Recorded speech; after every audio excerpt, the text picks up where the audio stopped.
안녕하십니까?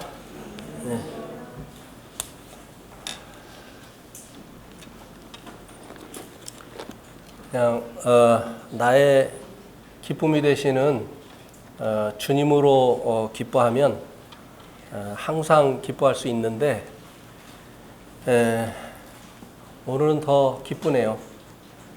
왜냐하면 가운데 자리가 많이 차서요.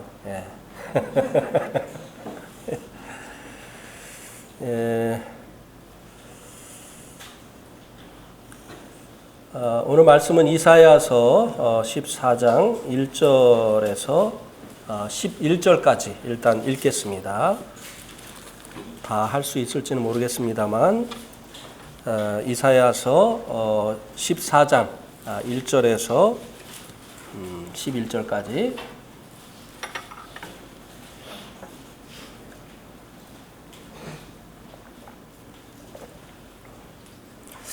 우리 한번 교독을 하시도록 하겠습니다. 형제님들 먼저 읽겠습니다. 시작. 여호와께서 야곱을 긍휼히 여기시며 이스라엘을 다시 택하여 그들의 방에 두시리니 나그네 된 자가 야곱 족속과 연합하여 그들에게 예속될 것이며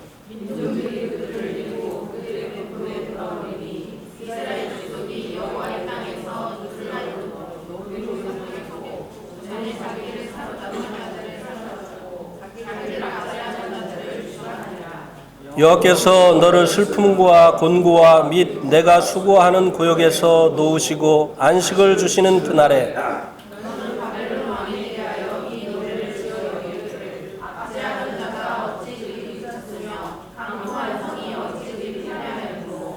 여호와께서 악인의 몽둥이와 통치자의 귤을 꺾으셨도다.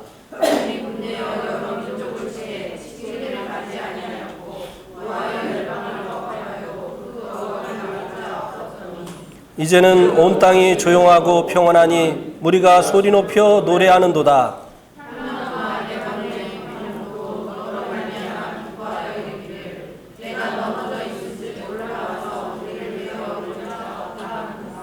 아래의 스올이 너로 말미암아 소동하여 내가 오는 것을 영접하되 그것이 세상의 모든 영웅을 너로 말미암아 움직이게 하며 열방의 모든 왕을 그들의 왕자에서 일어나게 하므로 하십니다.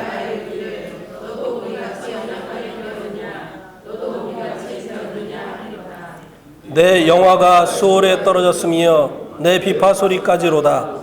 구더기가 내 아래 깔림이 지렁이가 너를 덮었도다. 11절까지입니다. 오늘 이 본문 말씀을 통해서 나누기를 원하는 말씀의 제목은 이스라엘의 회복이 우리에게 주는 교훈입니다. 소재를 다른 제목을 붙인다면 하나님께서 우리를 구원하신 목적들이라고 말씀을 드릴 수가 있습니다. 이사야서 14장은 바벨론의 멸망이 이스라엘의 회복의 기회가 될 것에 대해서 말씀을 해주고 있습니다. 이와 같이 이 세상이 심판을 받는 그날에 성도들의 구원이 완성이 되어질 것입니다. 그래서 이 이스라엘의 바벨론의 이 멸망과 그리고 이스라엘의 회복은 마지막 때에 일어나게 되어질 일에 대한 예표가 되기도 합니다. 우리 한번 로마서 5장 9절 10절 말씀을 한번 보실까요? 로마서 5장 9절 10절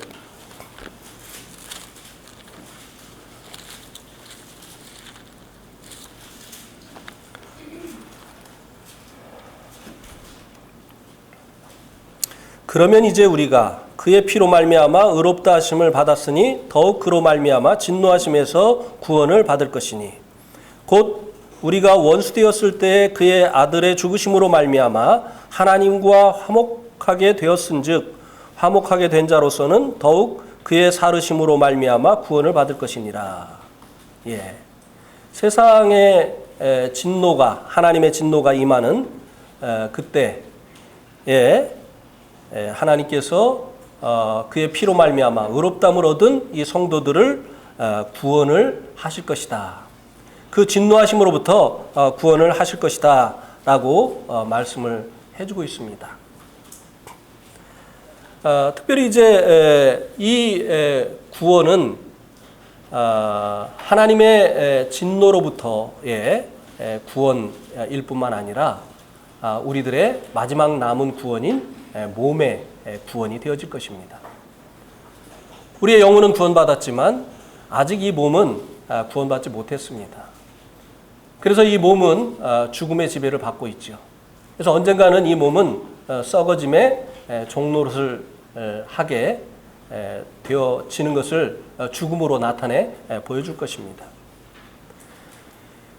그래서 이제 이 마지막 이 구원, 이 세상을 심판하실 때 우리에게 주시는 이 마지막 구원이 바로 이 몸의 구원이 되어질 것이라고 하는 것입니다. 그래서 고린도전서 15장 51절과 52절을 한번 보시기 바랍니다. 고린도전서 15장 51절, 52절.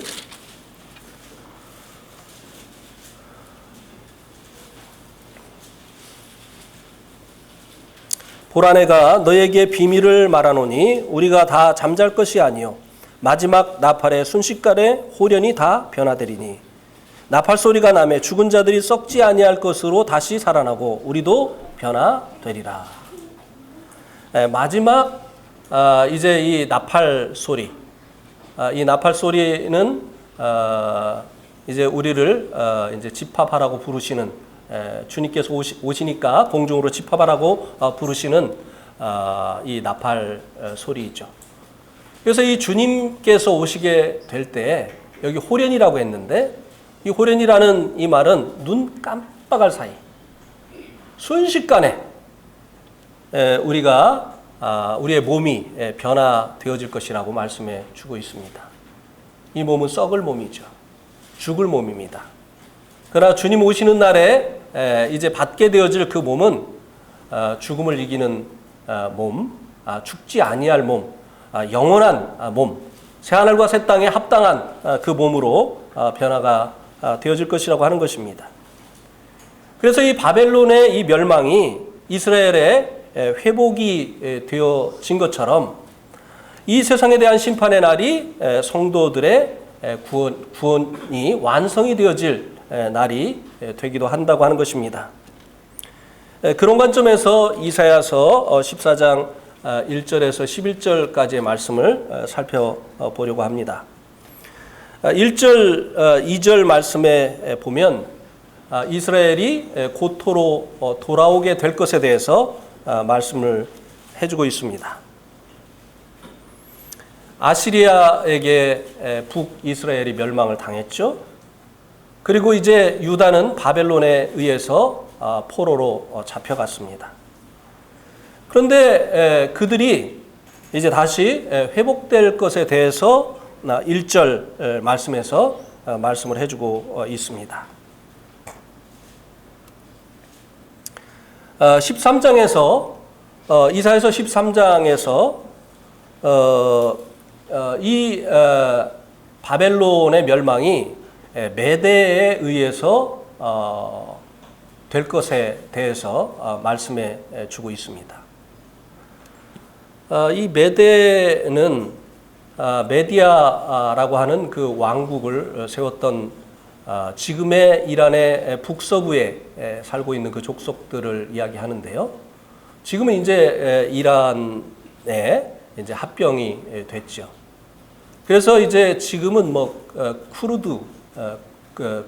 쿠르디시라고 이제 이야기를 하기도 하는데 어쨌든 지금은 이 메대 사람들이 이제 그 페르시아, 이란에 이제 복속이 되어졌습니다.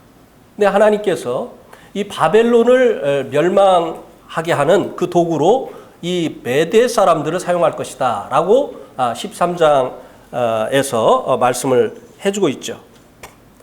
한번 볼까요? 13장 17절 18절 한번 볼까요? 보라, 은을 돌아보지 아니하며 금을 기뻐하지 아니하는 메대 사람을 내가 충동하여 그들을 치게 하리니 메대 사람이 활로 청년을 쏘아 죽이며 태의 열매를 긍휼히 여기지 아니하며 아이를 애석하게 보지 아니하리라. 이 메대 사람을 통해서 이 이스라엘을 포로 잡았던 이 바벨론을 멸망하게 하심으로 인해서 이 바벨론의 멸망이 이제 이스라엘의 회복이 되어지는 기회가 될 것이다 라고 말씀을 해주고 있습니다. 그래서 14장 1절에 보면 나그네 된 자, 마지막 부분에 보면 그들의 다시 택하여 그들의 땅에 두리니 나그네 된 자. 이제 이방에 이제 포로 되었던 자들을 나그네 된 자라고 하는 것이죠. 그들을 이제 그들의 땅에 다시 하나님께서 두시겠다라고 말씀을 해주고 있습니다. 이것이 포로되었던 이방 땅에 포로되었던 특별히 이제 바벨론과 아수르에 의해서 멸망당하고 이방 땅에 흩어지기도 하고 바벨론 땅에서 포로 생활을 했었던 이스라엘 사람들과 유다 사람들을 회복시키시겠다고 하는 그 같은 약속의 말씀이죠. 우리도 이스라엘 사람들이 바벨론의 포로가 되어진 것처럼 죄로 인해서 마귀의 속박 아래 있었습니다. 한번 히브리서 2장 14절 15절 말씀을 한번 보시겠습니다. 히브리서 2장 14절 15절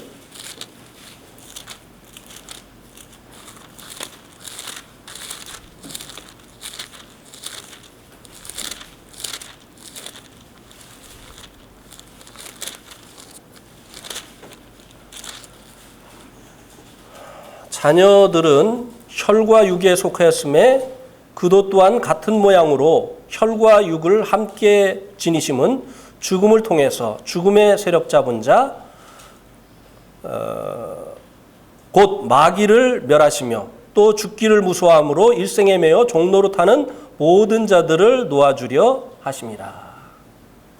이 마귀를 죽음으로 죽음의 세력을 잡은 자, 권세를 가진 자라고 말씀해주고 있죠. 그래서 이 마귀에게 이제 매어서 종노릇하는 이와 같은 사람들을 주님께서 그 죽음의 권세로부터 해방시켜 주시려고 죽으셨다. 이래서 이 죽음을 통해서 주님께서 이 죽음에 종노릇하고 있는 속박당하고 있는 이들을 구원해 주시려고 하신다라고 말씀해 주고 있습니다. 이스라엘 백성들이 이제 바벨론이나 또 아수르에 의해서 이방 땅에 이제 포로가 되어서 종노릇하는 이런 삶을 살았던 이 말씀이 우리들이 이제 주님으로 말미암아 구원을 받기 전에 마귀의 그 사망 권세 배워서 종노릇했었던 이와 같은 일을 보여주고 있다고 하는 것입니다. 그런데 이제 이스라엘 백성들은 메대라고 하는 이 족속을 사용을 하시어서 그들을 포로된 곳에서 회복해 하시는 이와 같은 일을 이루셨지만 우리가 잘 알고 있는 것처럼 이 사망 권세 아래서 우리를 해방시켜 주시는 일은 바로 우리 주님께서 하셨다는 것이죠. 그런데 참 놀라운 것은요, 메대는 바벨론을 멸하여서 그곳에 포로되었던 이스라엘 족속들을 회복시키는 이와 같은 일을 하였지만 주님은 마귀의 그 사망 권세 아래에 있는 우리들을 해방시키시려고 주님 자신이 죽으셨다고 하는 것이에요. 그들을 멸한 게 아니라 주님께서 당신이 이 죽으심으로 인해서 우리를 회복을 시키셨다고 하는 것입니다. 이것은 유대인들이 이해할 수 없는 그 같은 것이었죠. 그래서 이제 요한복음 12장 한번 31절부터 한번 보시면 요한복음 12장 31절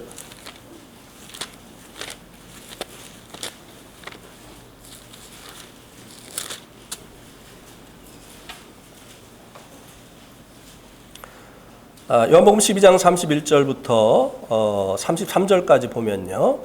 이제 이 세상에 대한 심판이 이르렀으니 이 세상의 임금이 쫓겨나리라. 내가 땅에서 들리면 모든 사람을 내게로 이끌겠노라 하시니 이렇게 말씀하시면 자기가 어떠한 죽음으로 죽을 것을 보이심이로라.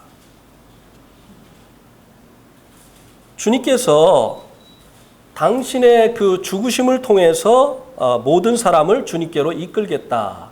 이렇게 말씀을 하셨습니다.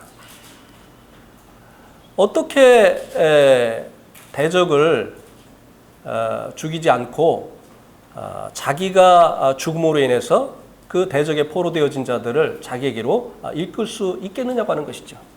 이것은 유대인들이 이해할 수 없는 일이었어요. 그들이 생각하고 있는 메시아는 이제 이스라엘의 그 왕자에 앉아있는 헤롯과 그와 더불어서 로마의 힘을 입어서 자신의 나라를 다스리고 있는 이런 사람들을 몰아내고 그 능력으로 그들을 없이하고 자신의 나라를 건설하는 그 메시아였습니다. 그러나 주님의 방법은 그것이 아니었던 것이죠. 당신이 죽으심으로 인해서 포로된 자들을 자신에게로 이끄시는 이와 같은 일을 행하실 것이라고 하는 것이었습니다. 그래서 이제 이와 같은 그 의미를 알지 못하는 사람들은 오늘날까지도 예수님이 실패했다고 얘기를 하는 거죠. 자기도 구원하지 못한 자가, 자기도 사람들에게 잡혀서 십자가에 달려서 형벌을 받고 죽은 자가 누구를 구원하겠느냐, 누구를 해방시켜 주겠느냐 라고 오늘날까지도 이야기를 이렇게 하는 사람들이 있습니다. 그러나 주님의 이 십자가는 바로 마귀의 사망 권세 아래 있는 우리들을 해방시켜주는 승리의 십자가였다고 하는 것입니다. 우리 한번 골로새서 2장 15절 말씀을 한번 보시겠습니다. 골로새서 2장 15절. 골로새서 2장 15절.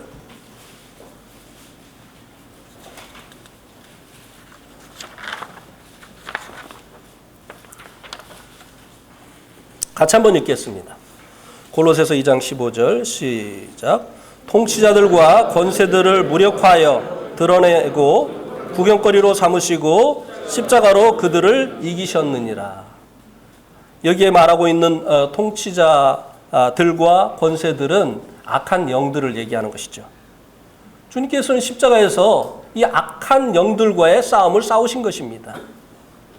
이 마귀의 이 최고의 무기가 무엇입니까? 바로 죄예요. 모든 사람들을 이 죄로 인해서 자기의 사망 권세 아래 놓게 됐지 않습니까?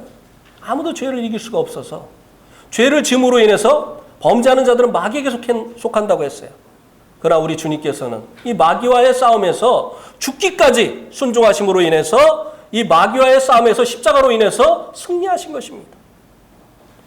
주님은 이 마귀의 최고의 무기인 이 불순종의 죄에 대해서 죽기까지 순종하심으로 싸워 이기신 것입니다. 그리고 십자가에서 우리들이 범한 그 죄값을 영원히 속죄해 주심으로 인해서 이제 마귀가 더 이상 우리들에 대한 권리를 주장할 수 없게 하신 것이죠. 그래서 예수님의 이 십자가는 바로 승리의 십자가였다고 하는 것입니다.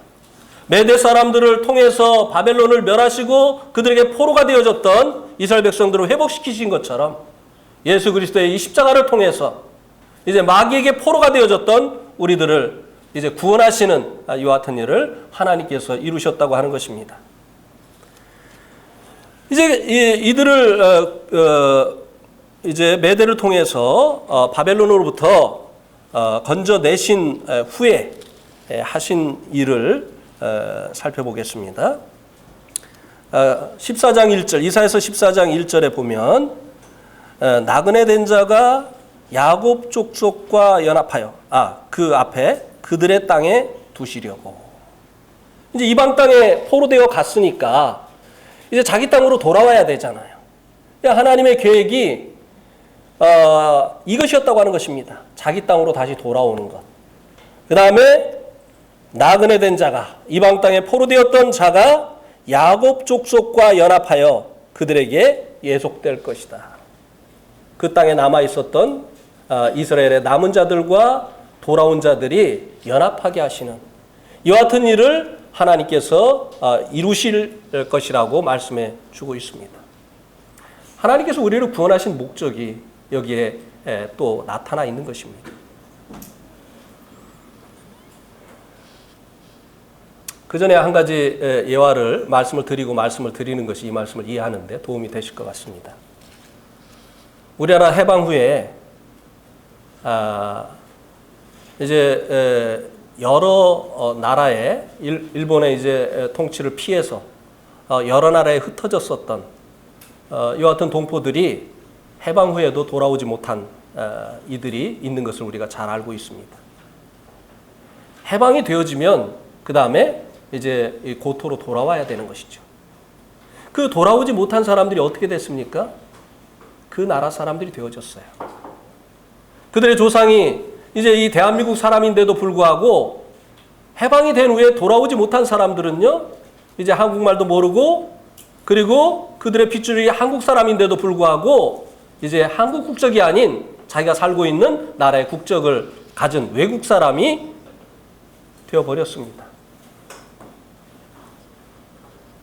저희가 이제 네팔에 가서 처음에 이제 도우미로 어무리따라고 하는 이 자매를 도우미로 이제 같이 살게 되어졌습니다. 이 자매는 네팔 사람인데 국적이 인도예요. 그가 살던 지역이 깔림풍이라고 하는 지역인데요. 이 깔림풍이라고 하는 지역은 지금도 네팔 사람들이 사는 그런 지역이에요. 그런데 옛날에는 이 지역이 부탄이었습니다. 그런데 인도가 이 부탄으로부터 이 깔림풍 지역을 이제 임대를 했어요. 그때 당시에도 그렇게 많지 않은 돈을 주고 이 땅을 임대를 했어요. 근데 지금까지도 그때 계약한 그 돈만 지불하면서 여전히 이제 그 인도가 거기를 이제 차지하고 있는데요. 이제 부탄은 인도의 거의 이제 속국과 같기 때문에 이렇게 얘기하면 부탄 사람들이 이제 저에게 아주 그냥 나쁜 사람이라고 얘기를 할 수가 있습니다만 현실이 그렇습니다. 내륙 국가이기 때문에 인도를 통해서 물자를 공급받지 아니하면 생활이 불가능해요. 네팔도 그렇죠. 그래서 인도 사람들은 이 네팔도요 자기들의 속국처럼 생각을 합니다. 그래서 인도 사람들은 하나의 이 네팔을 자기들의 주로 생각을 해요. 그래서 뭐 네팔에 무슨 의사 회의가 있다든지 무슨 회의가 있으면 우리 네팔주에 가서 이번에 네팔이 이제 좀 높은 데 위치해 있지 않습니까? 그래서 이제 더울 때 네팔이 오면 시원하거든요. 그래가지고 이제 더운 계절에 인도 사람들이 많이 네팔로 와요. 근데 이 사람들은 자기들 나라의 한 주처럼 생각을 해요. 하여튼 이야기가 길어졌는데 이 자매의 사는 지역이 이제 인도기 때문에 이제 그 사람은 네팔 사람인데 국적은 인도 국적을 가지고 있어요. 한 번은 인도하고 네팔하고 축구 시합을 하게 됐어요. 인도도 이기고 올라와서 이제 결승에 진출을 했고 네팔도 이기고 올라와서 이제 인도와 네팔이 이제 결승전을 하게 된 거예요. 네팔에서. 저는 당연히 이 어무리따 자매가 네팔 사람이니까 네팔을 응원할 것이라고 생각을 했어요. 웬걸요? 너 지금 누구 응원하냐? 그러니까 인도 응원한다는 거예요. 이렇게 되는 겁니다. 돌아오지 아니하면. 해방이 됐는데도 돌아오지 아니하면 결국 그 나라 사람이 되는 거예요. 하나님께서 그들을 메대 사람을 통해서 이제 그 속박을 풀어주셨을 뿐만 아니라 그들을 자신들의 고토로 돌아오게 하셨다는 것입니다. 그리고 그 땅에 남아있던 사람들과 연합하게 하시는 이와 같은 일을 이루셨다고 하는 것입니다. 하나님께서 우리를 구원하신 목적 중에 하나가 무엇일까요? 구원받고 지역교회에 연결이 되어서 교회 안에서 주님을 섬기는 자와 그렇지 않은 자들이 있습니다.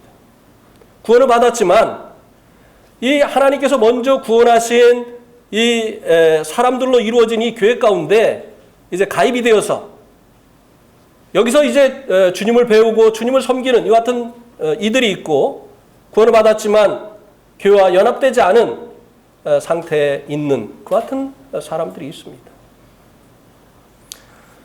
하나님께서 우리를 구원하신 이 첫 번째 이 목적이 있다고 한다면 그것은 교회를 이루기 위해서라고 하는 것입니다.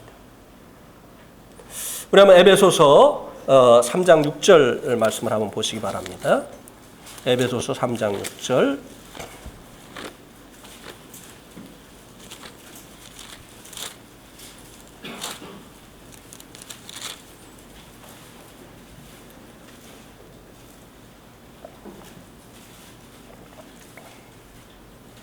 우리 또 같이 읽겠습니다. 시작.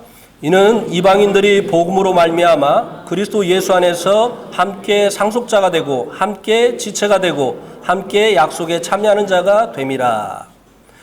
이방인들이 복음으로 말미암아 그리스도 예수 안에서 함께 상속자가 되고, 그 다음에 뭐라고 했습니까? 함께 지체. 지체는 몸의 한 부분이죠. 이 지체가 되게, 이 이방인들을 복음으로 말미암아 함께 지체가 되게 하셨다고 하는 이 말의 의미가 무엇입니까? 이 지체는 어디에 있어야 되죠? 몸에 있어야 됩니다. 몸에 붙어 있어야 돼요. 그래야 살아있고 그래야 자라갈 수 있는 것이죠. 지체가 몸으로부터 떨어져 나가면 죽은 것입니다. 그리고 자라갈 수도 없는 것이죠. 그래서 우리를 복음으로 말미암아, 이방인인 우리들을 복음으로 말미암아 하나님께서 구원해 주신 그 목적 중에 하나가 바로 주님의 몸된 교회를 이루시기 위해서라고 하는 것입니다. 그래서 그 몸의 한 부분인 지체로 하나님께서 우리를 삼으셨다고 하는 사실입니다. 자, 또 베드로전서 2장 5절 말씀을 한번 보시겠습니다. 베드로전서 2장 5절.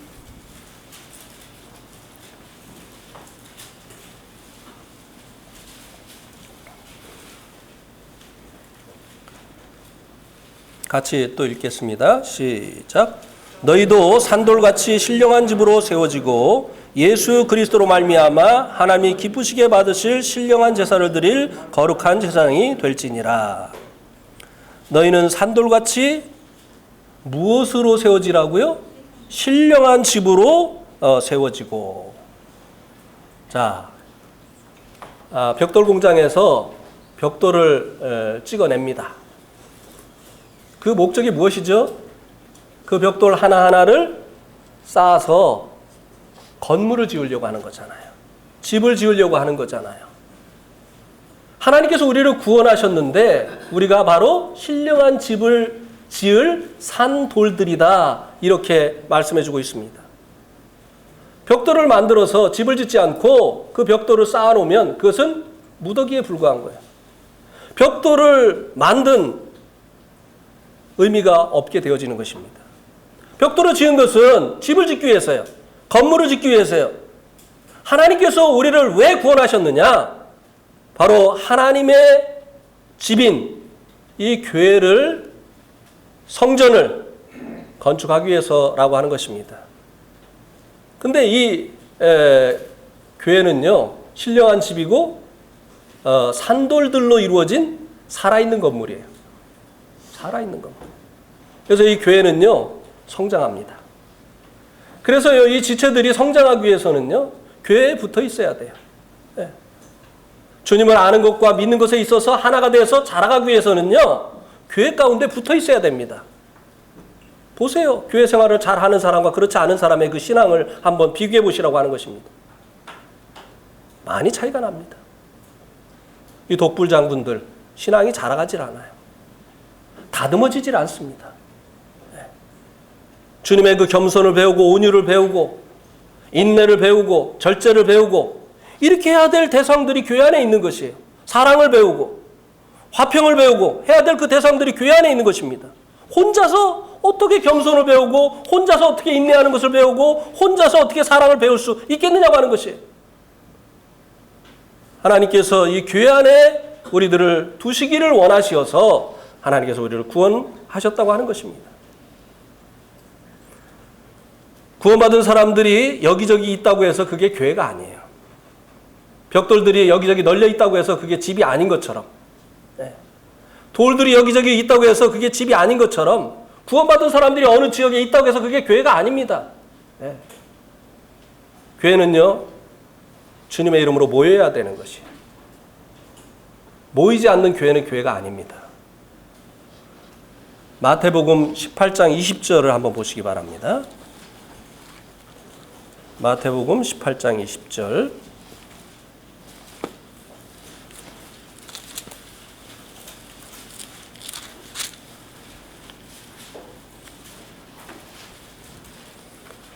우리 잘 알고 계시는 말씀이지만 다시 한번 읽겠습니다.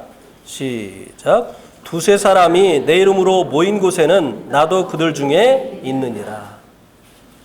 자, 여기 보니까 두세 사람이 어떻게 해요? 내 이름으로 모인 곳에.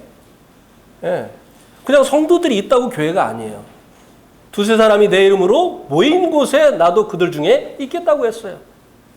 그래서 우리가 영어로 교회를 처치라고 하죠. 처치. 그런데 이제 이 교회를 다른 이름으로 뭐라고 하죠? 어셈블리라고 합니다. 어셈블리. 우리 예배당 앞에도 크리스찬 어셈블리라고 써놨죠. 왜요? 모임이에요. 어셈블리라고 하는 것은 모임이에요. 모이지 않는 교회는 교회가 아닙니다. 두세 사람이 내 이름으로 모인 곳에 나도 그들 중에 함께 있겠다고 말씀하신 거예요. 하나님께서 우리를 구원하신 이 목적은요, 교회로 모이게 하기 위해서 라고 하는 것입니다. 물론 우리가 구원받으면 이제 이 우주적인 교회의 일원이 되지요. 그러나 하나님께서 원하시는 것은 지역교회가 세워지기를 원하시는 것이에요. 성령님으로 말미암아, 성령님의 침례로 말미암아 우리가 우주적인 교회의 일원이 되어졌습니다. 우리가 받는 이 수침례, 이것은 무엇입니까? 지역교회에 영접되어지는 것을 얘기하는 것이에요. 성령 침례를 통해서 우주적인 교회에 우리가 가입이 되어졌다고 한다면 이제 우리가 이 물에서 침례를 받음으로 인해서 이 지역교회 가운데 영접이 되어지고, 그리고 이 지역교회가 모이는 모임 가운데 함께 하여야만 한다고 하는 것입니다. 이스라엘 백성들을 해방시키셔서 이제 하나님께서 고토로 돌아오게 하시고, 그리고 거기에 남아있는 사람들과 연합하게 하신 것처럼 우리를 구원하신 것은 바로 이 교회 가운데 우리가 지체로 연합되어지고 이곳에서 모이고 주님을 이 교회 가운데서 섬기기를 원하시기 때문이라고 하는 것입니다.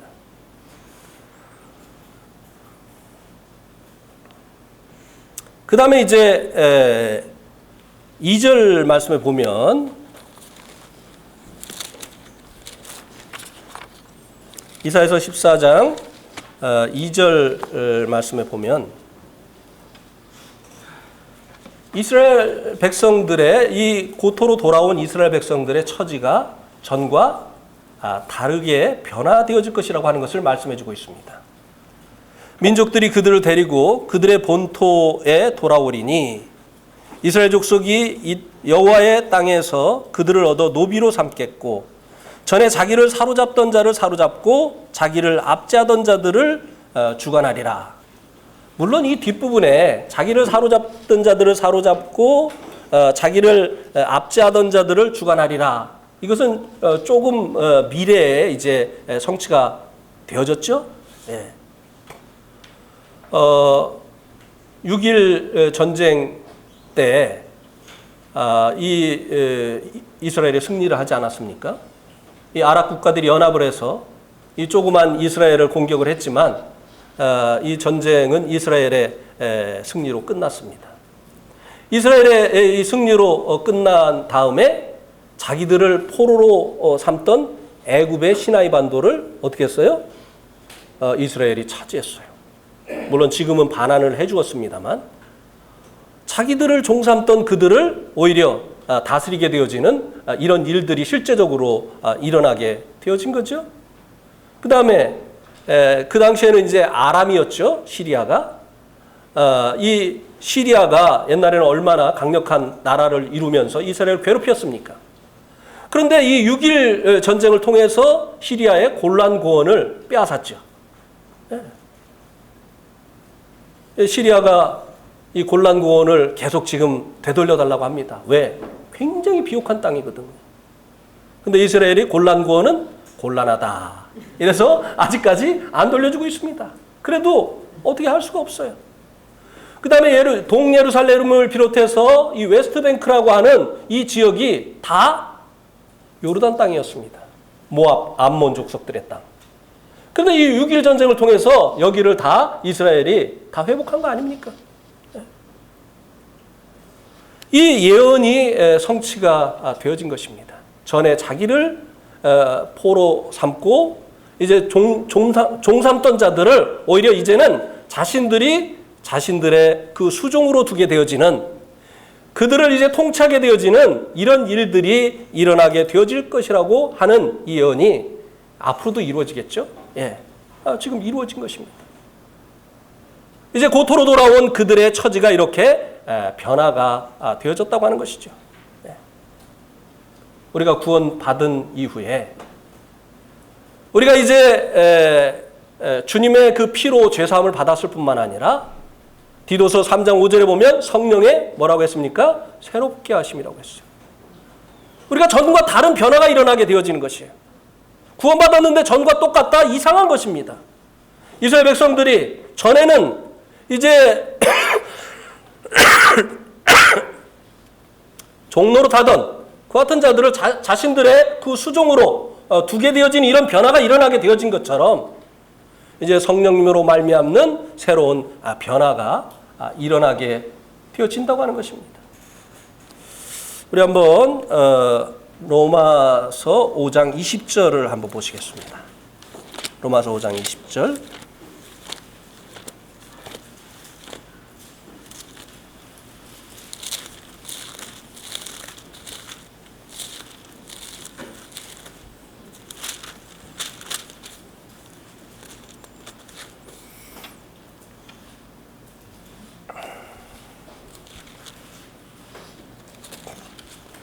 우리 한번 같이 읽겠습니다. 죄송합니다. 21절. 21절 같이 읽겠습니다. 시작. 이는 죄가 사망 안에서 왕노릇한 것 같이 은혜도 또한 의로 말미암아 왕노릇하여 우리 주 예수 그리스도로 말미암아 영생에 이르게 하려 함이라. 우리가 전에는 죄로 말미암아 사망의 지배를 받았습니다. 그죠? 그래서 우리가 썩어짐의 종로를 했잖아요. 안 죽으려고 해도 결국은 이 사망의 지배를 받았어요. 그리고 죄의 통치를 받았어요. 선을 행하기를 원하지만 선을 행할 수가 없었어요. 원치 않는 악을 행했습니다. 이렇게 이제 우리가 사망의 지배를 받고 죄의 통치를 받았어요. 그러면은 이제 은혜를 받았으니까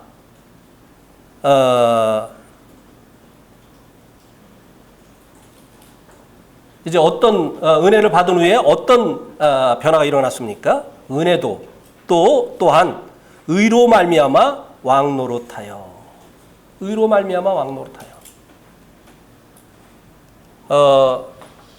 지금도 그렇지만 유대인들에게 혹은 종교인들에게 은혜로 구원받는다, 은혜로 천국에 간다라고 하는 말은 굉장히 위험하게 들립니다.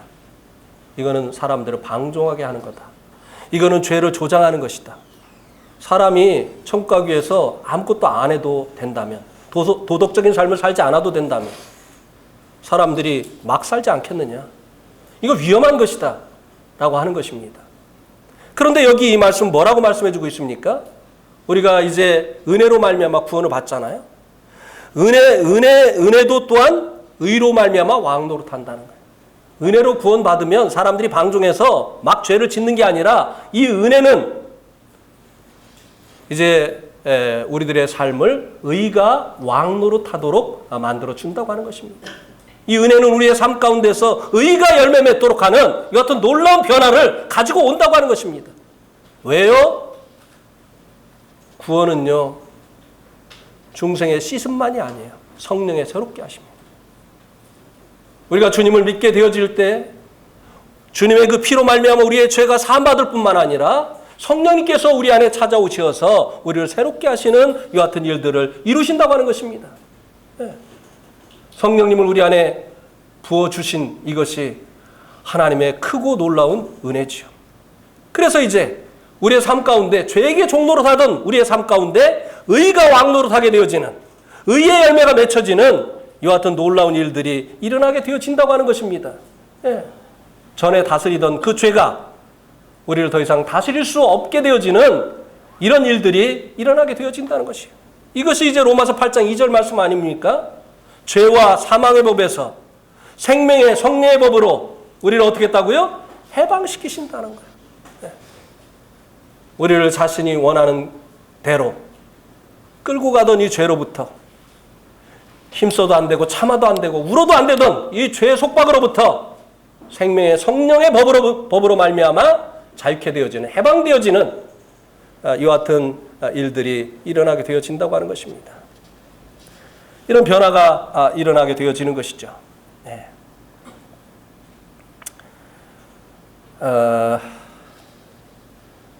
한 학씩만 하고 가야 될 것 같아요. 또 몇 개씩 하면은 또 시간을 또 못 지킬 것 같아서. 그 다음에 이제 3절하고 4절에서는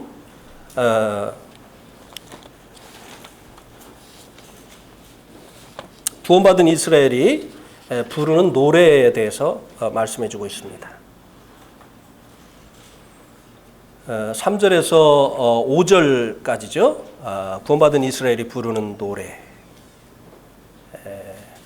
보면요, 여호와께서 너를 슬픔과 곤고와 및 내가 수고하는 구역에서 놓으시고 안식을 주시는 날에 너는 바벨론 왕에 대하여 이 노래를 지어 이르기를 압제하던 자가 어찌 그리 그쳤으며 강포한 성이 어찌 그리 패하여졌는고 여호와께서 악인의 몽둥이와 통치자의 귀를 꺾으셨도다. 이게 회복된 이스라엘이 부르는 노래잖아요. 그죠? 네. 하나님께서 우리를 구원하신 이 목적,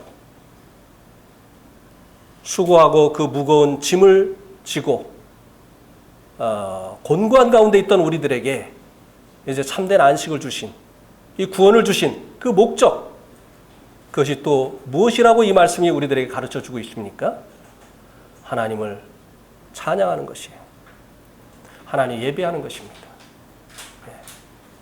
자, 우리 한번 갈라디아서 에베소서 1장 6절 7절을 보시기 바랍니다. 에베소서 1장 6절 7절.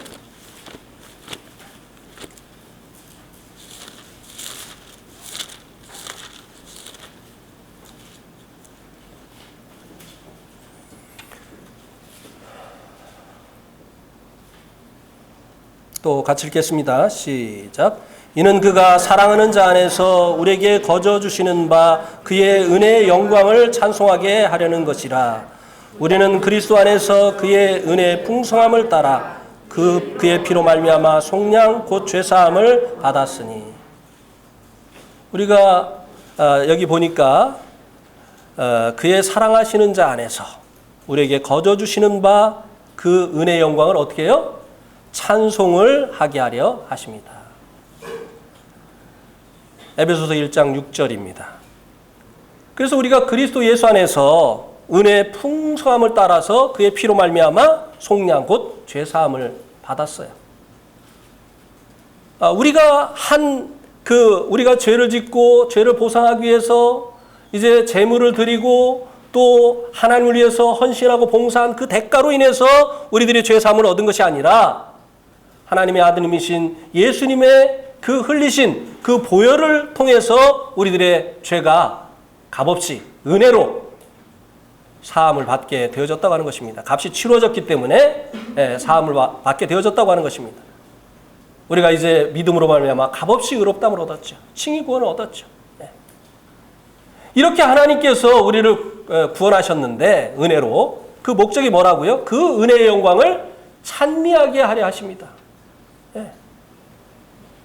하나님께서요 싫어하시는 것이 있어요. 하나님께서 아주 싫어하시는 게 있습니다. 그게 뭔지 아시죠? 하나님께서 아주 싫어하시는 거. 찬미하고 반대가 되는 겁니다. 뭐죠? 하나님께서 아주 싫어하시는 거. 자랑하는 거예요. 자랑하는 거. 하나님이 또 싫어하시는 게 뭐죠? 잘난 척하는 거. 네. 교만한 거. 네. 하나님께서 이런 것들을 싫어하시는데 그 반면에 하나님께서 기뻐하시는 게 있습니다. 그게 뭐예요? 하나님 감사합니다. 그리고 하나님을 찬양하는 거예요. 하나님께서 은혜로 우리를 구원하신 그 목적이 바로 우리로 말미암아 하나님께서 찬양받기를 원하시는 것이라고 하는 것입니다. 이 찬양은 참으로 놀라운 것이에요. 네. 우리 한번 시편 22편을 한번 보시기 바랍니다. 시편 22편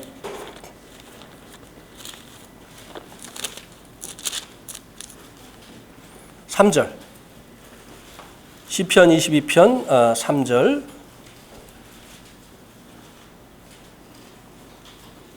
같이 읽겠습니다. 시작. 이스라엘의 찬송 중에 계시는 주여, 주는 거룩하시니이다. 이 이스라엘의 찬송 중에 거한다고 하는 이 말씀을 보면 하나님의 보좌를 만들어 드리는 것이다. 찬송은 하나님의 보좌를 만들어 드리는 것이다. 이렇게 표현이 되어 있습니다. 네.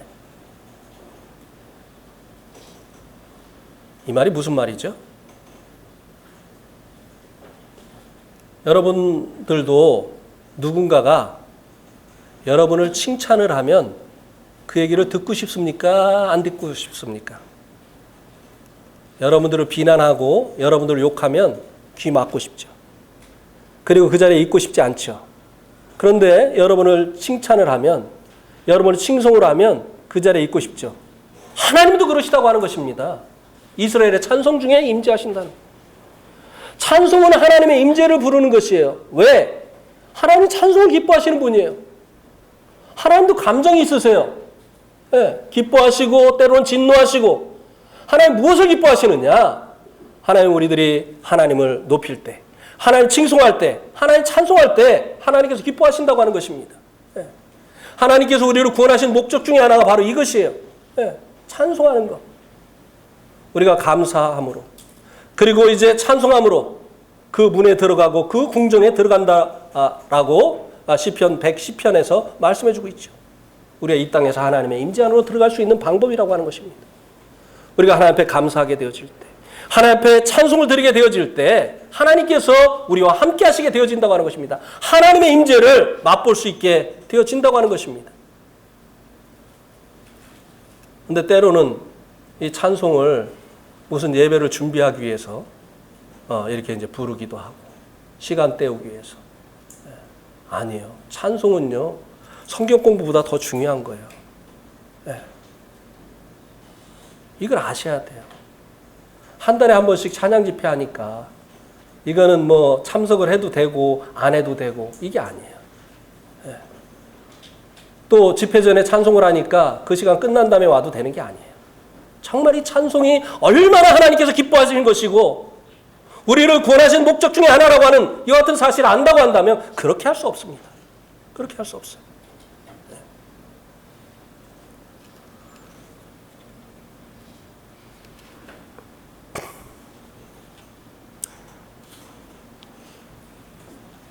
그 다음에 이제 6절에서 8절.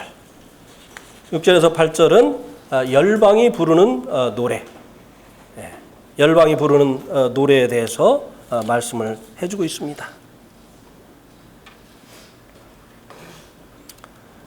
6절부터 보면요. 그들이 분내어 여러 민족을 치되 치기를 맞이 아니하였고 노아의 열방을 억압하여도 그 억압을 막을 자가 없었나니 이제는 온 땅이 조용하고 평온하니 우리가 소리 높여 뭐 한다고요? 노래하는도다. 예. 여기 이제 이 바벨론의 멸망이 이스라엘의 구원과 그리고 그들의 그 찬송을 가지고 왔을 뿐만 아니라 이제 바벨론의 억압을 받고 있던 그 열방, 여러 그 민족들의 또한 노래를 가지고 왔다고 말씀해 주고 있습니다. 우리 주님의 이 대속하심은요, 우리들만 위한 것이 아니라고 말씀해 주고 있습니다. 온 세상을 위하십니다 라고 말씀해 주고 있습니다. 디모데전서 2장 4절에서는 하나님께서는 모든 자들이 구원을 받으며 진리를 아는 데 이르시기를 원하시어서 아들을 죄인들을 위한 속전으로 내어주셨다고 말씀해 주고 있습니다. 예. 하나님께서는 이스라엘의 찬송만을 원하시는 것이 아닙니다. 하나님께서는 이 열방이 하나님을 또한 찬송하는 것을 원하시고 계시다고 하는 것입니다. 이스라엘의 찬송이 또한 이 열방의 찬송이 되어지기를 원하시는 것이 하나님의 뜻이라고 하는 것을 말씀해 주고 있습니다. 우리들이 구원받고 이제 하나님을 찬송하는 것처럼 이제 주님을 알지 못하는 이 사람들이 우리가 받은 이 구원의 복음을 듣고 그들도 하나님을 찬송하는 자들이 되어지기를 원하시는 것이 하나님의 뜻이라고 하는 것입니다. 자, 로마서 10장 8절을 보시겠습니다. 예. 아까 예배 시작 전에 내비양이 시작하겠습니다. 그래가지고 이제는 예배도 내비양이 인도를 하는구나. 이제 말씀도 이제 끝낼 때가 됐다고 내비양이 그렇게 하는 것 같습니다. 예. 로마서 10장 8절.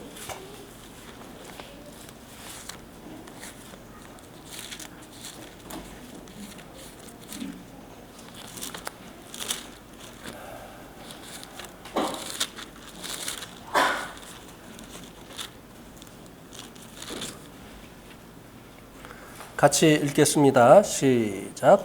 그러면 무엇을 말하느냐? 말씀이 내게 가까워 내 입에 있으며 내 마음에 있다 하였으니 곧 우리가 전파하는 믿음의 말씀이라. 예. 이제 사람들의 그 입과 마음에 하나님의 말씀이 있게 되어졌다고 했습니다. 그래서 믿기 위해서 어디 바다까지 갈 필요도 없고 하늘에 올라갈 필요도 없고 또 음부에 내려갈 필요도 없다고 하는 것입니다. 그 하나님의 말씀이 이미 자기들의 입에 있고 그리고 마음에 있기 때문이라는 것이죠. 그러면 어떻게 그들의 그 말씀이 입과 그리고 마음에 있게 되어졌느냐고 하는 것입니다. 그 다음 말씀이 그것에 대해서 말씀해 주고 있죠. 우리가 전파하는 믿음의 말씀이다. 바다 끝에 있는 사람을 찾아가서 이 믿음의 말씀을 전해주고 그리고 저 높은 산에 사는 그들에게 찾아가서 이 믿음의 말씀을 전해준 그 수고의 결과로 인해서 그들의 입에 하나님의 말씀이 있게 되어졌고 그들의 마음에 하나님의 말씀이 있게 되어졌다고 하는 것입니다. 우리가 부르는 이 구원의 노래를 구원받지 못한 사람들이 부르기 위해서는 그들에게 우리가 들었던 이 복음 말씀을 전해주는 이와 같은 일들이 있어야만 된다고 하는 것입니다. 하나님께서 우리를 구원하신 목적 중에 하나가 무엇입니까? 성령이 임하시면 권능을 받고 예루살렘과 온 유대와 사마리아와 땅 끝까지 이르러 내 뭐라고요? 증인이 되리니. 이 증인이라고 하는 것은 법적인 용어예요. 법정에서 증인이 입 다물고 있으면 어떻게 되겠습니까? 네. 우리들이 바로 주님을 증거할 증인들이라고 하는 것입니다. 우리가 부르는 이 구원의 노래를 저들도 부르게 하시기 위해서 우리들을 바로 이 복음의 증인으로 주님의 증인으로 세우셨다고 하는 것을 이 말씀이 알려주고 있는 것입니다. 바벨론의 멸망이 이스라엘의 그 노래의 제목이 되었을 뿐만 아니라 이제 열방의 그 노래의 제목이 되어진 것처럼 하나님께서는 우리가 부르는 이 구원의 노래를 말 못하는 우상 앞에 절을 하고 복을 비는 그들에게도 그들의 입술에도 열매로 맺혀지기를 원하신다고 하는 것입니다. 예.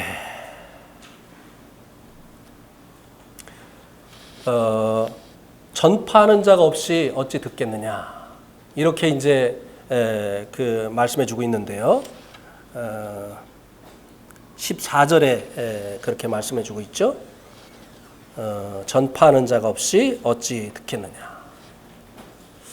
이 말씀이 저를 이제 그 복음이 전해지지 않는 나라로 주님께서 부르신 이 말씀 중에 한 말씀입니다. 과거에 이원재 형님이 섬전도를 시작을 하셨어요. 섬에 사는 사람들에게는 복음이 전해지지 않았을 것이라고 생각을 하고, 그래서 이제 배를 타고 진도로 들어가서 진도에서 출발을 해서 조도로 가서, 조도에 우리 모임이 있죠. 조도에서 이제 여러 그 작은 섬들을 가서 복음을 전하기 시작을 했어요. 관매도 뭐 이런 섬에 가서 이제 며칠을 묵으면서 복음을 전하고, 그 다음에 이제 이원재 형님하고 저하고 모도라고 하는 섬에 갔어요. 여러 그룹을 나눠서 조그만 섬에 갔는데, 모도라고 하는 섬에는요 9호밖에 없어요. 사람 사는 집이. 집은 많이 있는데 사람 사는 집은 9호밖에 없어요. 그런데도 그 조그만 섬에도 초등학교가 있더라고요. 그래서 이제 초등학교에 찾아가서 거기에 이제 선생님에게 복음 전하고, 9호니까 뭐 다니면서 복음 전하는데 어렵지 않잖아요. 복음을 다 전하고 나서 이제 배가 우리를 데리러 올 때를 기다리고 있었습니다. 그런데 거기서 복음을 전하면서 제가 이제 그 느낀 게 뭐냐면요, 그런 9호밖에 살지 않는 그런 섬에도요 온갖 사람들이 다 왔다 갔어요. 심지어는 여호와 증인들까지 왔다 갔어요. 그래서 그때 제가 이 배를 기다리면서 뭐라고 혼자 읊조렸느냐면요, 이제는 한국 땅에는 복음을 듣지 못해서 예수님 못 믿었다고 말할 수 있는 사람은 없겠다. 그런데 아직도 세계 도처에 태어나서 죽을 때까지 전해주는 사람이 없어서 복음을 듣지 못하고 죽어가는 사람들 얼마나 많이 있는가. 공평하지 않다. 이건 하나님의 뜻이 아니다. 그렇게 배를 기다리면서 읊조렸던 적이 있습니다.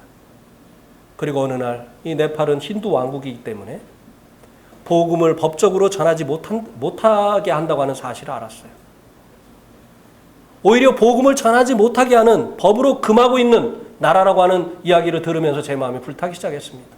전파하는 자가 없이 어찌 듣겠느냐. 나라가 금하기 때문에 이 나라는 복음이 전해지지 않고 있겠구나. 주님께서 나의 생애를 전파하는 자가 없이 어찌 듣겠느냐고 주님께서 부르셨는데, 이 말씀을 통해서. 그래서 이제 이 네팔로 향하게 되어진 것이죠. 그리고 그들에게 복음이 전해지게 되어짐으로 인해서 구원받는 사람들이 일어나게 되어지고, 내가 부르는 이 구원의 노래를 그들도 주님 앞에 드릴 수 있게 되어지고, 또 예배하는 자들이 되어질 수 있게 된 것입니다. 이것이 하나님의 뜻입니다. 우리가 부르는 이 구원의 노래, 우리가 드리는 이 하나님 앞에 드리는 이 예배, 이것을 이제 열방이 같이 부르고 드리기를 원하시는 것이, 이것이 하나님의 뜻이라고 하는 것입니다. 오늘 말씀 여기까지입니다.